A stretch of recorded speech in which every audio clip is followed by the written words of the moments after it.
So, when you think of the cloud, you're probably thinking about servers in a building somewhere, right?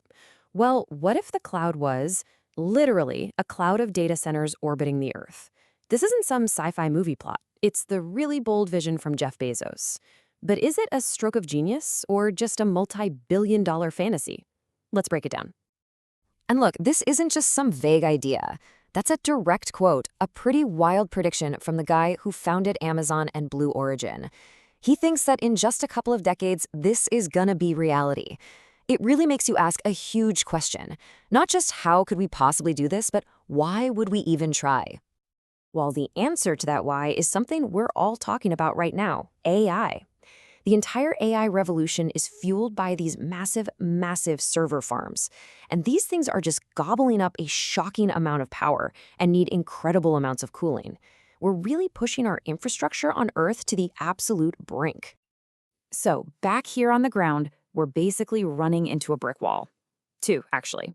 First, the amount of pure electricity these data centers need is starting to seriously strain our power grids. And second, all that power creates a ton of heat. Cooling these giant server farms is now one of the biggest and most expensive engineering challenges we have. And that's why this whole idea of moving to orbit starts to sound, well, pretty darn compelling.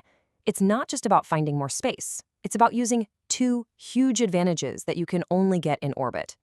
So this vision, it neatly solves our two biggest headaches. Down here, you know how it is. Solar's great until it gets cloudy or, night happens. But in orbit, you have constant 24/7 access to unfiltered sunlight. And cooling? On Earth, we spend billions on these crazy complex systems. In the vacuum of space, temperatures can drop to minus 270 degrees Celsius. It is, literally, the ultimate natural refrigerator. The idea is beautiful, right? It's elegant. But then you look at the logistics, and that's where the numbers get absolutely mind-bendingly huge. This is where the dream crashes right into the hard wall of physics and, of course, money. All right, let's try to wrap our heads around this. Let's use a 1 gigawatt facility as our benchmark. That's a pretty common size for these huge projects. So what would it actually take to build one, not out in the desert, but up in low Earth orbit? First things first, you need power. A lot of it. To get 1 gigawatt of continuous power, you need a solar array that's up to 3.3 million square meters. I mean, just picture that. That's a giant square of solar panels, more than a mile long on each side, just floating up there. It's an area bigger than New York's Central Park.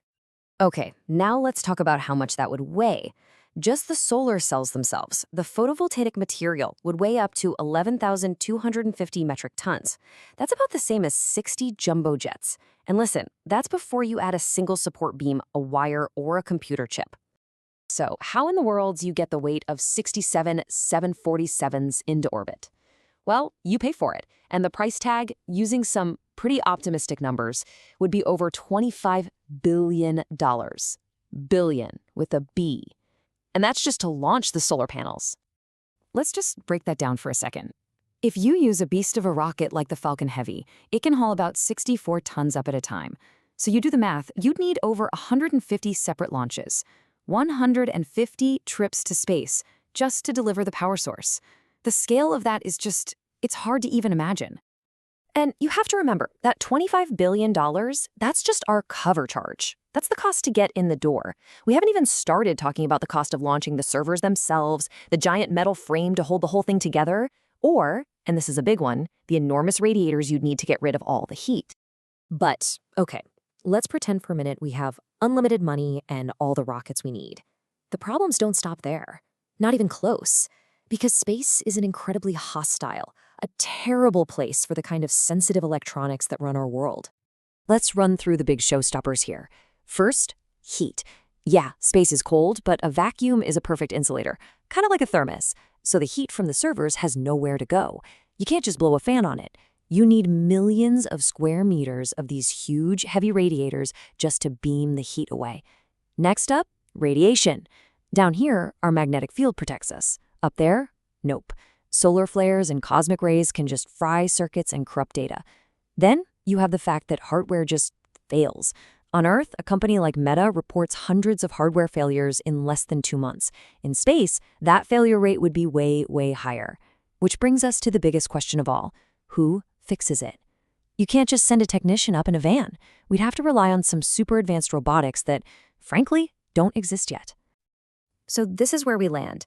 You've got this fascinating conflict between a really powerful, elegant vision that solves some huge problems, and on the other side, a list of obstacles that seem pretty much insurmountable right now. It's really two sides of the same coin. The vision promises us limitless solar power, free cooling, maybe the next big leap for AI. But the reality? We're talking about costs that are literally astronomical, fundamental engineering problems that we have not solved yet, and an operating environment that is actively trying to destroy your very expensive hardware. Which brings us right back to the final question. Is this where technology is headed? Is this just an inevitable future step for us? Or is it a fantastically expensive, incredibly complex dream that just can't beat the harsh realities of physics and finance? That, right there, is the multi-billion-dollar question we're all left to think about.